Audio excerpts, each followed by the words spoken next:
ಸ್ನೇಹಿತರೆ ನಮಸ್ಕಾರ. ನಮ್ಮ ನಾಡು ನುಡಿ ಯೂಟ್ಯೂಬ್ ಚಾನೆಲ್ಗೆ ಸ್ವಾಗತ. ಸ್ನೇಹಿತರೆ, ಶ್ರೀ ಸದ್ಗುರು ಚರಿತ ಲೀಲಾಮೃತದ ಅಧ್ಯಾಯ 50 ಮ್ಲೇಚ್ಛರಾಜನ ಹುಣ್ಣು ಮಾಯವಾಗಿಸಿದ್ದು.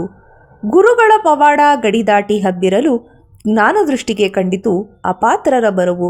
ವಿಪ್ರರಿಗೆ ತೊಂದರೆ ಎಂದು ಶಿಷ್ಯರನ್ನು ಕರೆದು ಗೌತಮಿ ತಟಕ್ಕೆ ತೀರ್ಥಯಾತ್ರೆ ಎಂದರು.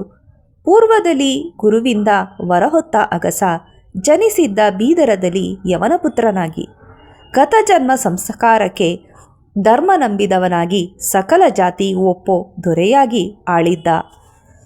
ದೇವರು ವಿಪ್ರರಲ್ಲಿ ಭಕ್ತಿ ವಿಶ್ವಾಸವಿರೆ. ಕಾಜಿಗಳಿಗೆ ಇದು ಸರಿ ಎನಿಸುತ್ತಿರಲಿಲ್ಲ. ಅವರ ಮಾತಿಗೆ ಕಿವಿಗೊಡದೆ ಬುದ್ಧಿವಾದ ಹೇಳುತ್ತಾ ಅನ್ಯಧರ್ಮದ ದ್ವೇಷ ಸರಿಯಲ್ಲ ಎನ್ನುತ್ತಿದ್ದ. ಒಮ್ಮೆ ತೊಡೆಯ ಮೇಲೆ ಕುರುಬು ಕಾಣಿಸಿಕೊಂಡು ಯಾತನೆ ಸಹಿಸದೆ ವೈದ್ಯರ ಮೊರೆ ಹೋದ.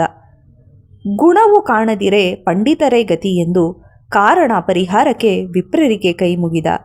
ಇದು ಪೂರ್ವಜನ್ಮದ ಪಾಪ ಫಲವೆನ್ನುತ್ತಾ ತೀರ್ಥಯಾತ್ರೆಯೊಂದಿಗೆ ದಾನ ಧರ್ಮಾದಿ ಕಾರ್ಯ ಇಲ್ಲ, ಯಾರಾದರೊಬ್ಬ ಸತ್ಪುರುಷನ ಪೂಜೆ ಎಂದು ಪಾಪವಿನಾಶಿನಿ ತೀರ್ಥಸ್ನಾನವ ಹೇಳಿದರು.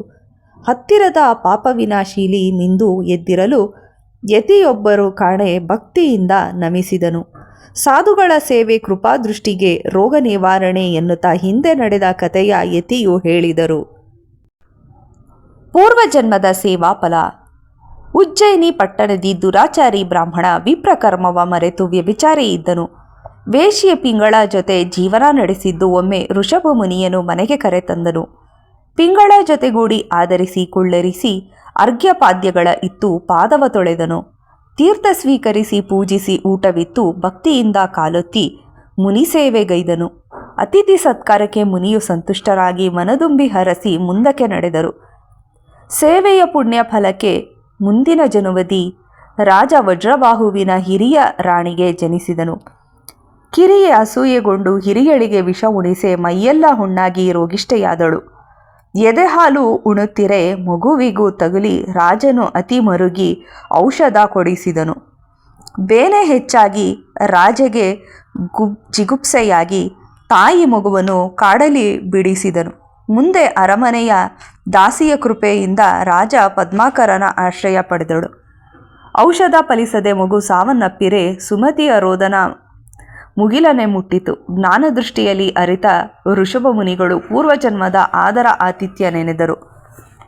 ಅರಮನೆಗೆ ಬಂದು ಸುಮತಿಯ ಕಂಡು ಶೋಕ ಬೇಡೆಂದು ಉಪದೇಶ ಮಾಡಿದರು. ಸಾಧ್ವಿಯ ಸ್ಥಿತಿಗೆ ಋಷಭರು ಮರುಗುತ್ತಾ ಭಸ್ಮ ಶವಕ್ಕೆ ಲೇಪಿಸಿ ಬಾಯಿಗೂ ಹಾಕಿದರು. ಸತ್ತ ಕುವರನು ಏಳೆ ರೋಗಮುಕ್ತರ ಮಾಡಿ ರಾಜ್ಯಭಾರ ಹರಸಿ ಯತಿಯು ಕಣ್ಮರೆಯಾದರು. ಸತ್ಪುರುಷರ ಸೇವೆ ಎಂದು ಕೈಬಿಡದೆಂದರು. ಬಾದ್ಶಾಹ ಬೇಡಿದನು ಅಂತ ಯತಿಯ ತೋರಿರೆಂದು.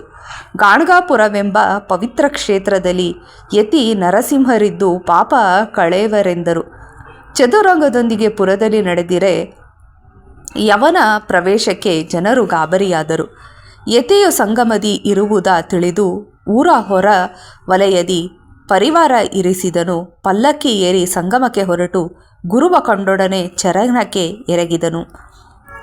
ಯಾಕೋ ಅಗಸ ಬಂದ ಕಾರಣವೇನೆಂಬ ಶಬ್ದ ಕೇಳಿದ ಒಡನೆ ರಾಜ ಬೆರಗಾದನು. ಪೂರ್ವಜನ್ಮದ ಸ್ಮರಣೆ ಮನಕ್ಕೆ ಉಂಟಾಗಿರಲು ಅತಿ ಆನಂದದಿ ಚರಣವ ಹಿಡಿದನು. ರಾಜನಾಗ ಬಯಸಿ ಸೇವೆ ತೋರೆದಿರಲಾಗಿ ಪರಿಪರಿ ಶೋಕಿಸಿ ಗುರುಸ್ತೋತ್ರ ಮಾಡಿದನು. ಅಜ್ಞಾನಿ ನಾನೆಂದು ಆತ್ಮಜ್ಞಾನ ಬಯಸುತ್ತಾ ಹರಿವ ಕಣ್ಣೀರಲಿ ಗುರುಪಾದ ತೊಳೆದನು. ಬಂದಿರುವ ಕಾರಣವು ತೊಡೆಯ ಹುಣ್ಣಾಗಿರೆ ಮಾಯವಾಗಿದ್ದ ಹುಣ್ಣಿಗೆ ದಿಗ್ಭ್ರಾಂತನಾದನು. ಗುರುವಿನ ಎಲ್ಲ ಕೃಪೆಗೆ ಪಲ್ಲಕ್ಕಿಯಲ್ಲಿ ಗುರುವ ಕೂಡಿಸಿ ಪಾದಕ್ಕೆ ಶಿರದಿ ಇಟ್ಟು ಪುರದ ಕಡೆ ನಡೆದನು. ಪಾದಕ್ಕೆ ಇಳಿಸಿ ಪಲ್ಲಕ್ಕಿಯಲ್ಲಿ ಕೂಡೆಂದು ಪರಿವಾರ ಕಾಣುತ್ತಿರೆ ಗುರುವು ಹೇಳಿದರು. ಅಗಸ ಅರಸನಾಗೆ ಗುರುವೇ ಕಾರಣವೆಂದು ಯಾವುದನ್ನು ಲೆಕ್ಕಿಸದೆ ರಾಜ ಹಿಂದೆ ನಡೆದಿದ್ದನು.